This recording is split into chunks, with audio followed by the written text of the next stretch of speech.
Good morning. Hello there. Welcome to another kerfuffle webinar here. And I'm delighted to have on Orla and Joe here from Kamma Data. Guys, how are you? You well? Good, yeah. Hi, everybody. Delighted. Very well, Simon. Great to be here. Good stuff. Good stuff. I just wanted to obviously give an overview here, introduction to our members, certainly in terms of Kamma. This is our kind of ring around series to congratulate people who were nominated recently at EA Masters for the top 40 innovations, and you guys were obviously highlighted as well in the. I think is it leadership, Joe? We were talking about before. Was it the leadership channel? Cool. So top 10 there as well. Always better than nice to get in that. Talk to us about what Kamma is about then. Somebody who's going to give us the briefest overview, just elevator pitch so that the people watching can understand what you guys do. Sure. Yeah, I'll jump in with that. Essentially what Kamma is about is we're technology that takes we mine really dirty, messy information on local legislation, and we make that into valuable data and products that make our clients easier. So for letting agents specifically, we solve the property licensing problem. So and that really helps agents like almost passively stay compliant with the law, helps with a lot of operational efficiency around the compliance of that, but that also helps them introduce a new revenue stream to sell applications for licenses to landlords. Excellent. Okay. And we were talking off camera there, and I'll admit, obviously, I wasn't quite on the ball with this, but there's a massive challenge coming up here, isn't there? The size of the scale of the issue can't be understated, because you were talking about people just consider it's HMOs. Do you want to just give people just reinforce that, why this is so important for more people? Yeah, sure thing. To give a bit of context, we reckon there's about 1 million properties within the UK that definitely need licenses. So that's about 20-25% of the rental stock. However, that is actually a growing number. So if we think about the current climate today, we've got councils hitting about 3.2 billion in debt at the moment, serious bankruptcy issues, and also a real spotlight on the kind of standard of housing as well, particularly around rental properties. So as a result, we're actually seeing a massive spike in new, what we call discretionary schemes being introduced. So property licensing, there is a blanket mandatory HMO requirement for HMOs that have 5 or more people in there, where 2 or more make up 2 different households. But at the council's discretion, they can introduce these new schemes that kind of bring down those requirements. So that's called additional HMO licensing, so small HMOs. So generally 3 people in 2 households, or it could be 4 people and 2 households, generally different rules around each council. But then the councils also have the option to introduce licensing for any rental property, no matter how small. So it could be your single let bedsit.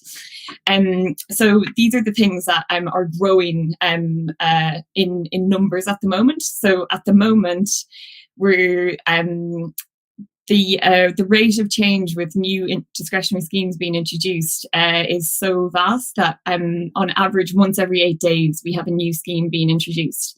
So there's about 170 new schemes forecast, either in existence or forecast to come online in 2021.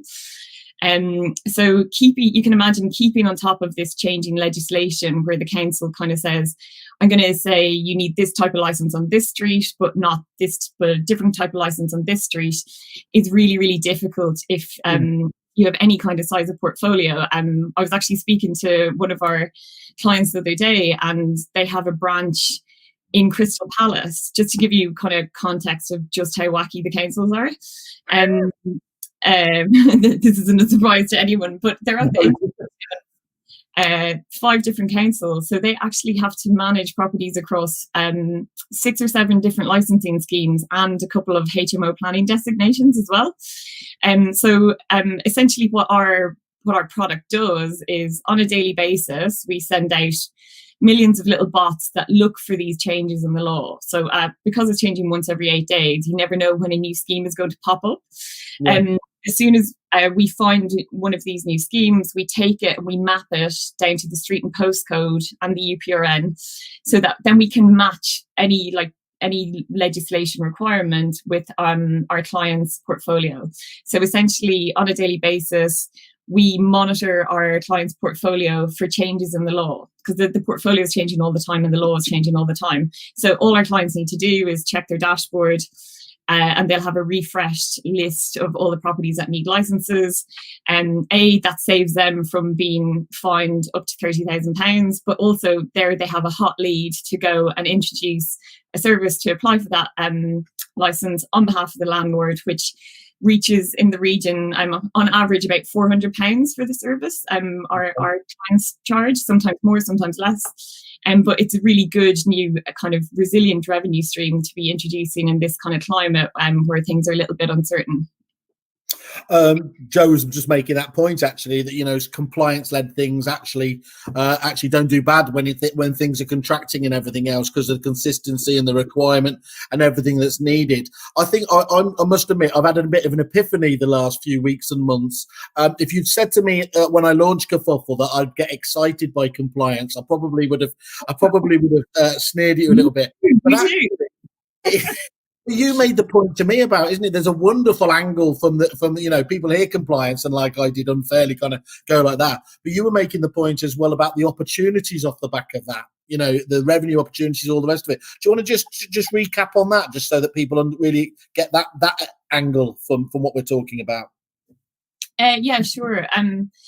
Essentially, compliance is probably the number one worry for agents at the moment. It's the amount of obligations that poor letting agents have to comply with now, with less money, I would say, particularly with the fee ban coming in last year. It's really, really tricky. So it's kind of maybe step back, think about it and say, okay, how can I actually make this an opportunity? We have to comply. So why not turn around and make it into a revenue stream? And essentially what Kamma does is it identifies all these properties on a daily basis that will need licenses. And the twofold thing is it's obviously a really nice differentiator for you as an agent when you're going out looking for instructions. Landlord, that's a real tick in the box to me to know you're on the case protecting me against £30,000 fines. But of course, the agent has joint and several liability if they're managing the property anyway. So it's kind of a double whammy of like protect yourself from, £30,000 fine could absolutely close your business down. Yeah.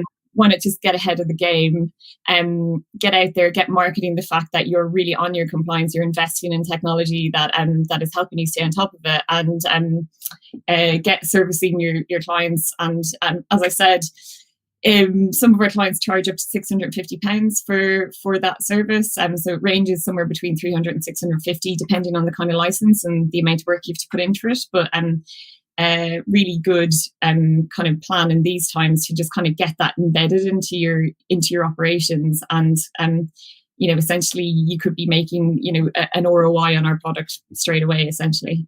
Yeah, I was going to underline all those points just to say that I've only been with Kamma for 5 weeks now, but I've been very impressed with the way in which we almost exist to turn risk into revenue. And it goes beyond the immediate return as well. So not only do you get safeguarded against some of the largest fines in the industry, which agents are liable for, unfortunately, you also get this revenue opportunity through offering additional service to your landlords, which is needed in a time when margins are getting tighter. And there's also the reputational angle as well. So this notion that councils are cracking down, we have seen that we are expecting a 39% increase in the number of schemes next year, but councils really want what agents want, what landlords want, which is to be able to offer accessible homes to their tenants.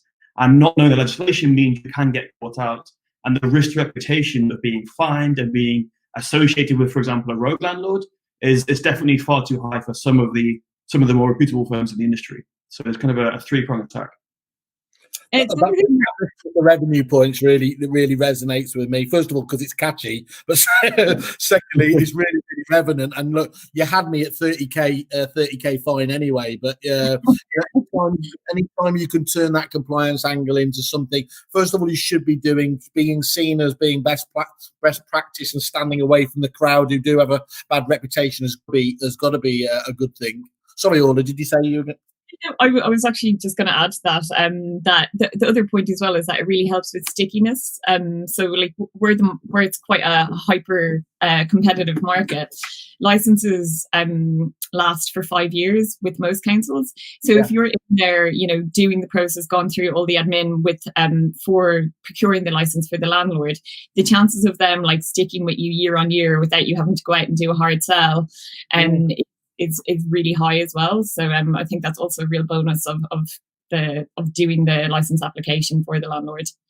Excellent. Okay, well, thank you for that. Well, look, I think in terms of congratulations to you guys, I can't think what made you think this is something we have to do. It sounded so complex, as you said at the beginning, all these dirty data and all these, dealing with the councils. I mean, just trying to bring order to the chaos there is to be applauded anyway. So, but there lies the opportunity, doesn't it? Because of course that is a real issue. And if as you said with that example there, dealing with multiple councils, I can just see how that would be just so frustrating without a solution like Kamma to make sense of it all. Yeah, like to be honest, like at times we phone up the council and we correct them on some of the stuff that they're putting out by themselves. So like what hope is someone who's just kind of doing this like part-time. So it's been an interesting journey, put it that way. Yeah, good. Well, it sounds very good, and obviously you're on the right road because you're getting recognised for it, and it's all sounding very, very, very positive. And again, guys can reach out to you if you want to talk in more detail. Just reach out to Orla and Joe. They can just get you at Kamma Data, isn't it, or your website. Or you can go, guys, have a look at the deal they've got on Kerfuffle as well. There's a nice I'm interested, contact me button. And if you do want to just click on that, we'll forward on obviously any inquiries and Kerfuffle members to you guys to take the conversation forwards. Fantastic. Thanks. And thanks for the nomination. We were delighted to get it, Simon. No worries. You see, I pay attention. As I say, compliance is my thing now. I might get compliance up on my LinkedIn profile because I'm feeling quite confident about it. I've got to say, actually, we have got, I don't know if you know, Rich Grant's he's our strategy and commercial director, and he's a fantastic thought leader on terms of the letting side. And it was him that kept bringing it to my attention and saying, look, Kamma is a company you really need to have a look at. So he was very impressed. So I'm sure he's going to want to be having a further conversation with you guys as well to bring that to light, given that he's more of a detail person than I am. Great, guys. Well, look, fantastic. Glad to hear it's going well for you, and let's catch up soon. Okay, great. Thanks, Simon. Cheers, Joe. Cheers, all.